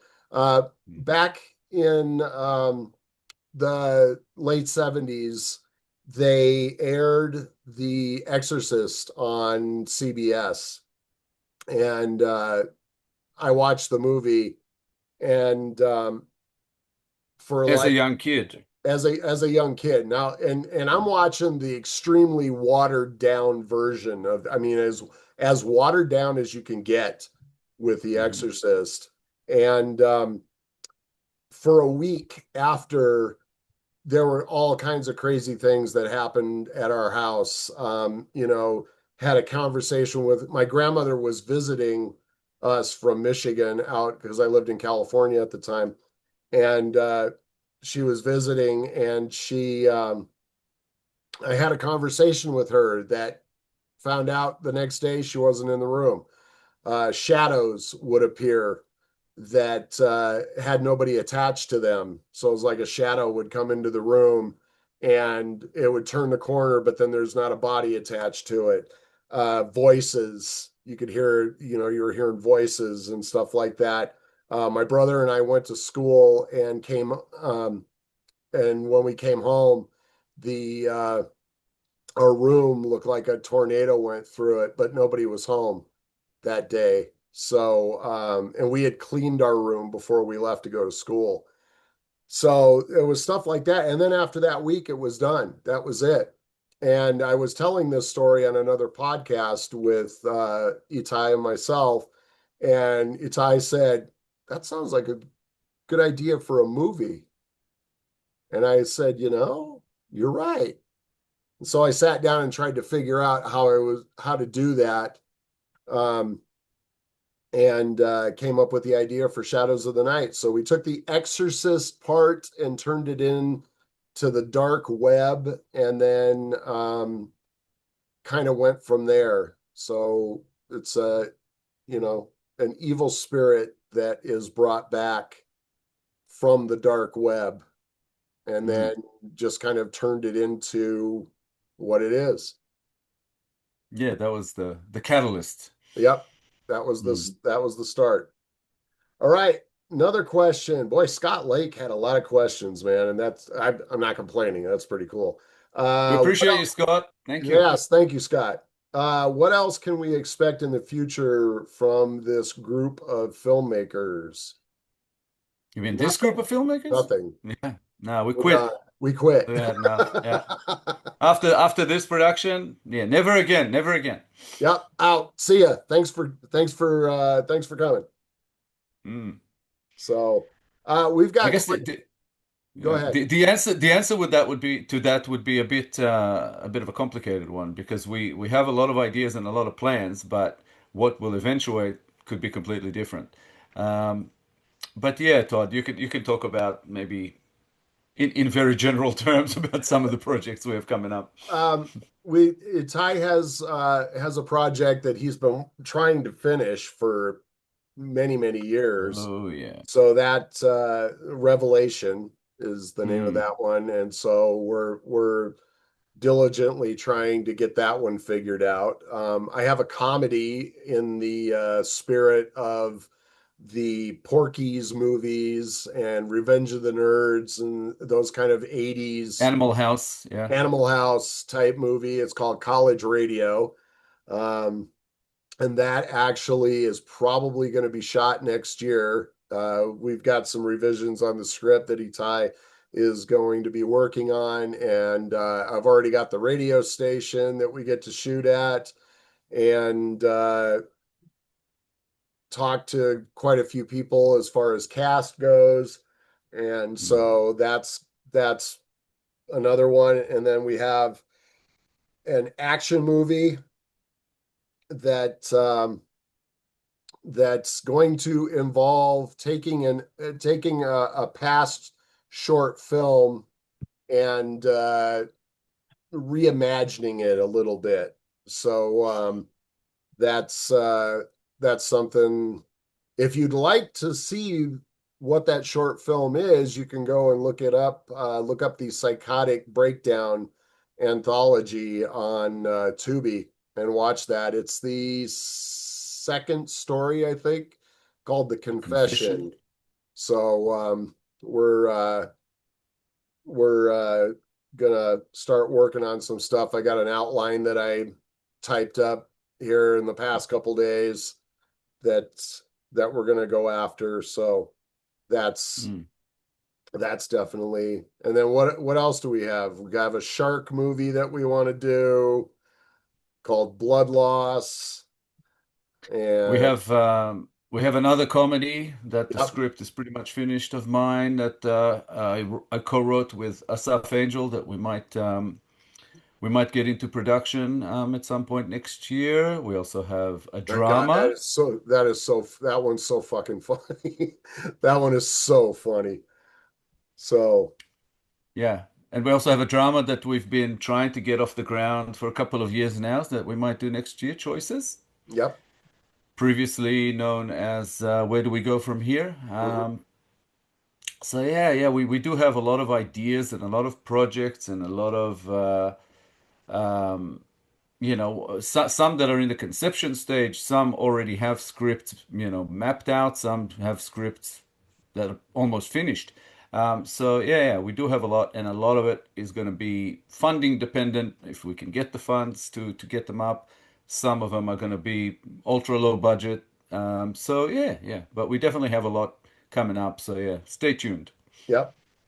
All right. So we got one from Steph Harrison. Hi, And Steph. thank you, Steph. Was there any frustrating aspects during filming? Oh, Oh, that's a Jesus. that's a loaded that's Working a with loaded Todd has been question. very frustrating. I mean, this guy, oh my God. Yeah, because I'm so hard to work with. Too hard. Well, let's just say that's something that we touched on before. When you get to a certain stage and you go, "Oh crap, we're going to run out of money," that could be a bit frustrating. Yeah. And yeah, we hit that. Like aside for funding issues that have come into it, I guess some things could have been very frustrating. Yet we have, which is what I enjoy most about indie filmmaking, is that we came up with very quick solutions. Hmm. Um, One that we talked about earlier, Todd kind of getting sick on set, sometimes you go, oh crap, we're going to lose the director for a few hours. What are we going to do? Here, luckily, we had, a quick solution to resolve that and keep going. Um, but if you recall, we started shooting a certain scene when it was bright and sunny. And then when we continued it, it was pouring down with rain. Like all of a sudden, Colorado basically turned into Thailand, where the Yeah. weather was Yeah. It tropical. went it literally within an hour. We got there, the sun was out, there wasn't a cloud in the sky. And by the time we got set up to shoot this scene, it was literally pissing down rain Bucketing. and Yeah. didn't stop for Mm. 2.5 hours. It just rained and rained and rained and rained. So And that could have been very frustrating, yeah, but we, yeah, we came up with a quick scripting solution for that and kept going, and it just really worked. And yeah, so we can't really complain about too much. yeah, and I, cutting I it. have to say, Go ahead. go ahead. Oh, I was just I going to say was, mm, when everybody was asking how I was going to fit that together, I said all it's going to take is when the priest walks out of frame, thunder sound mhm. effects, and that was it. And it works. Yeah, It and then when he works. comes back in, he has to mention the quick change in the weather, and that was that, and And it that was worked. it. Adapt and overcome, Mm. as Robert Rodriguez would say. Yeah, but for me personally, I have to say that this production was probably one of the smoother ones I've been involved with, as far as the production itself. We were pretty well organized. Everything was well planned. A Yeah. lot of it was thanks to Jacob, our production manager, and otherwise. Jacob Sassi. Yeah, Yep. he wore many hats in this one, and yeah, he was fantastic to work with. And yeah, we kind of all pulled together and got through. I mean, we finished shooting this one within the schedule. There was no additional time that we needed, during that production, Well, which if you which think was about pretty it, amazing. we had 18 days scheduled and we finished in 16. Yeah, we had 2 extra days just in case, Yep. and we didn't use them. That was pretty amazing. So yeah, overall, I have to say, not a lot that was frustrating, aside from feeling very old and broken very quickly, Oh man. because the Man, yeah. production can be When very physical. we got done with that, I literally like dropped off the face of the planet for almost 2 months Mm, because well, and but I think what people don't realize is we've been working on this thing for like 2 years mm, before, and yeah, there was a couple of times it was on again, off again. We were going to shoot, definitely. then we weren't going to shoot, and then we were going to shoot, and then we didn't shoot, and then we thought we were going to shoot. So I mean, that's what indie filmmaking is all about. Sometimes you have funding and you lose funding, and you have a location and you lose a location, and you got to yep, pivot and you got to, problem solve very quickly. I mean, we were also kind of unlucky, but also very lucky that we had a bout of COVID on set, and that came like on the very last day. So we Yeah. were lucky that it didn't happen before. I got very sick. One of our actors and executive producer, Thorin Scott. Hey, Thorin Scott. Thorin. Yeah, Thorin. It was this Oh, amazing poor guy, and Thorin. he got really sick, and He actually stayed at my house for like an extra week after and after he the was there for a month yeah, he was before for already the yeah, production. Yeah. he was here for the production and then stayed a whole another week because my wife and I wouldn't let him leave. Mm. You know, we made him stay. We nursed him back to a point where he finally said, "Okay, I got to go home." So Yep. Todd and Angie now have a room in their house known as the sick room because I was sick in that room before, and then Thorin after me. So yeah. So, and you know, sometimes in personalities clash sometimes, and we had a handful of those that Oh happened. yeah. Mostly Todd That's and I. We clashed all the time. yeah. So, all right, Todd Yeager wants to know, with Infinity Media Productions being in the US and My Indie in Australia, how did you decide what country location to shoot in? I'll Mm. let you answer That's a that. good one. That's a good Yeah, one. yeah. Um, Yeah, I mean, that decision was probably not even a decision. We didn't really think about it too much because Todd has some of that sort of infrastructure was already set over there in the US, which made that decision very easy, especially when it comes to certain cast and crew and locations. Moving a production like that over here would have just cost us a lot more. And in general, it's not cheap to make films here in Australia. So yeah, it was easy for me just as one person to get on a plane and fly over there and crash at Todd's house and and totally annoy Todd and Angie and for about a month. So yeah, we got through that. And since then, I think Angie's been saying never again, never again, never again. But but we did get there. It was really cool, and actually that kind of set up the thinking also for future productions. There's some infrastructure is just ready and set for us to use over there.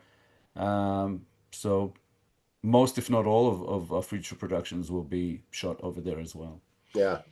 In Colorado, Grand Junction, Yes, that's Colorado. right. Well, because the space around here, you know, if you just drive less than 5 miles north, it's like desert, you know, Desert, mountains, yeah. and mountains, and then yeah, and then you go a half an hour east, and it's wooded forests and whatnot, and so you know, it's just because it's so because of the just because of the landscape here where I live in Grand Junction, it's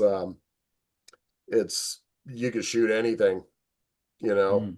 You can make a lot of these different places look like anywhere. So Yeah, and uh you having a lot of the equipment and everything like that ready to go, it just exactly. made the decision very easy. Yeah. Yeah. Yeah. Yeah, we have a lot of equipment. And then, you know, you got people that are eager to work over here that want to do stuff, you know, whether you pay them. Um, some people want to do it just to get the experience. So sometimes you get lucky and you get people that'll work for free. Mm. Um, so Todd also asked, who did your location scouting for the production? Mm. Did you Some have thought guy? specific locations in mind before you started the shoot? Mm. Absolutely. Yeah. I mean, we rented two Airbnbs, and not only did we rent them for the cast and crew for they're here from out of town to stay in, we also shot in them. So Hmm. when we were picking those locations, we were not just picking them for the cast and crew to stay in. We were also picking them for us to shoot in. And the owners of the Airbnbs, because I don't just word to the wise, if you get these Airbnbs, you let those people know exactly what you're going to be doing and how you're going to be doing it and how many people are going to be there. Don't don't fucking lie to them. I've heard horror stories of film crews that went and didn't tell these people what they were doing. The two sets of people that we rented these houses from, and we had these houses for a month. So, that was about 8 grand out of our um budget, Budget. Yeah. but it was cheaper than a hotel. And Way not cheaper yeah, than a and hotel. not just tell them with any location that you're using, be respectful of the Always. location. Take care of your location. You will definitely be more likely to get it again in the future if you need it. And yeah, Yeah. it's just a good way to be. The relationship with some of the people who we rented locations or got locations from for free, we definitely had that. Uh, did that right as far as how we treated the location, how we took care of everything, and yeah, we hope to work with these people in the future as well. So, Yeah, absolutely. Um, just want to mention some of the locations that we had. We had yeah, go this ahead. awesome church Yes, the First that we shot Methodist in. Church of Mm, Grand Junction. Those people over yeah, there, Caroline and the whole crew over there. We got our sound mixer from there. Um, true. Lindsay. I never can Good. remember how to pronounce her last name, but Mm, Lindsay came from that church, and Lindsay did an amazing job handling sound, and she the most organized human being on the planet. I'll just say that because in editing this movie and having to match up and find audio, it was a breeze to because she was super meticulous about keeping track of everything, and so she did an awesome job. So yeah, the First Methodist Church, that was one place. Go ahead. oh, and everybody at the church was Yeah. great. Oh yeah. Just Yeah, everybody fantastic. at the church was amazing. And of course, the business center where we shot a lot of scenes, corridors and rooms Yeah, Jeremy. and Jeremy dungeon. and Dungeon. Mm, Yeah, it was Jeremy was awesome. mm.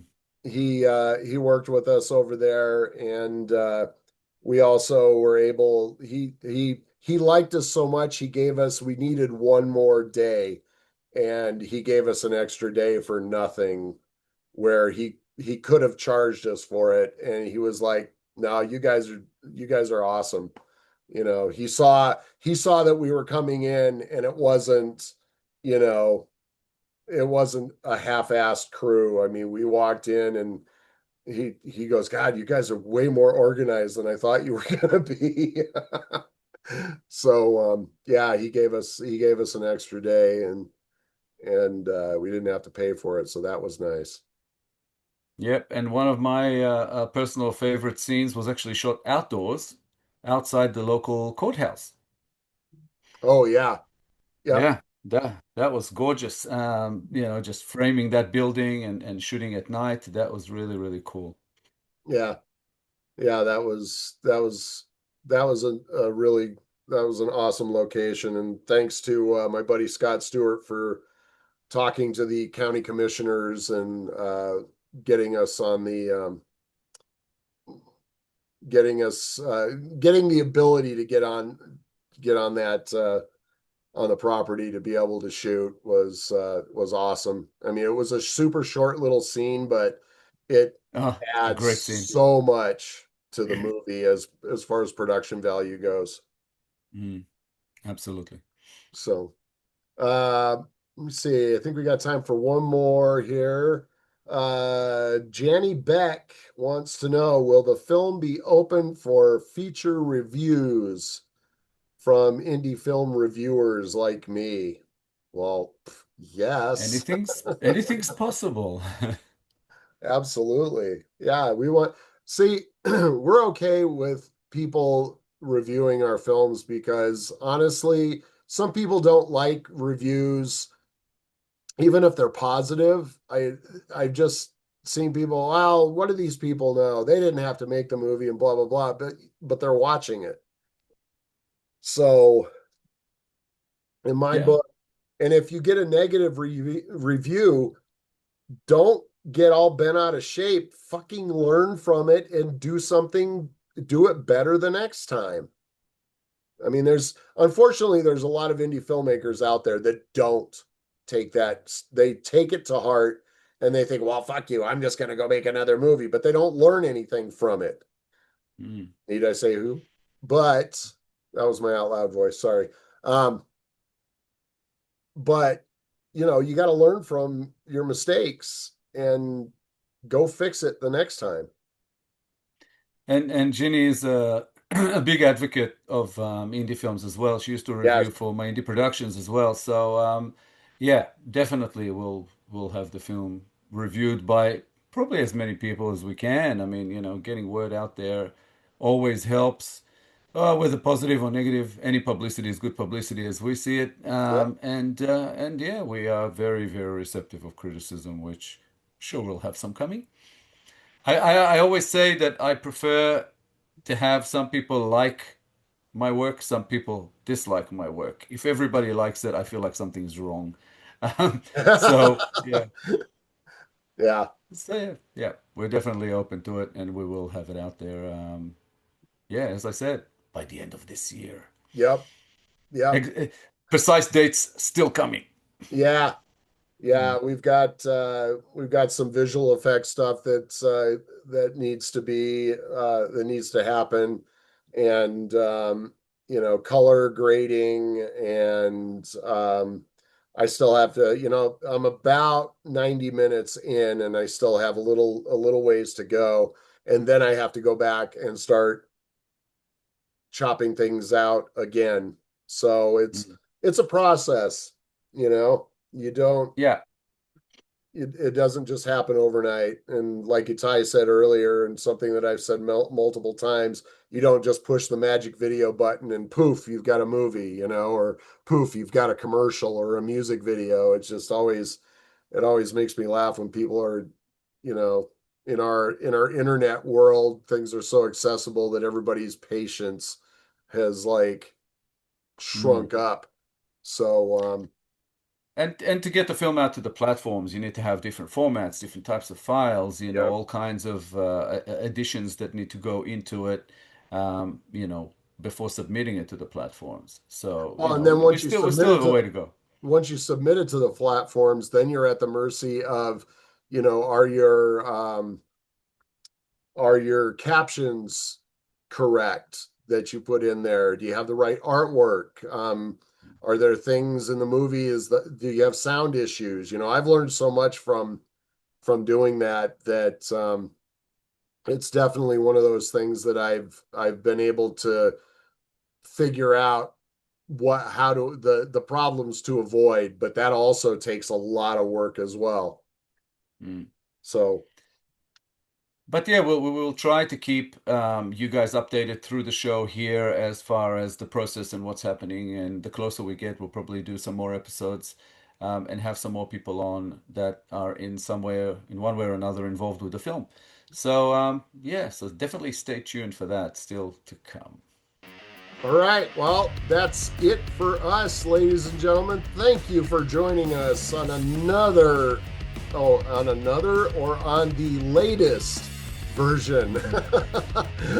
Let's just call it the latest episode of the Straight Shooters. So thanks a lot for watching. All of my social media stuff is right here below me, as is Itai's. It's somewhere in there. Yeah. But yeah, we can be easily found, through Facebook and other platforms. We're everywhere. So yeah, if need be, just get in touch. Thanks again for watching, and make sure you like and share, subscribe, and tell all your friends, your moms, your dads, your dogs, your cats, your aunts, your uncles. Tell everybody about the Straight Shooter Show, and we will see you again soon. Thanks again for watching. Yep. Thank you, Ginny. Thank you, John, for being here today and helping us out. And yeah, we'll be back soon. So stay tuned, guys. Thanks a lot.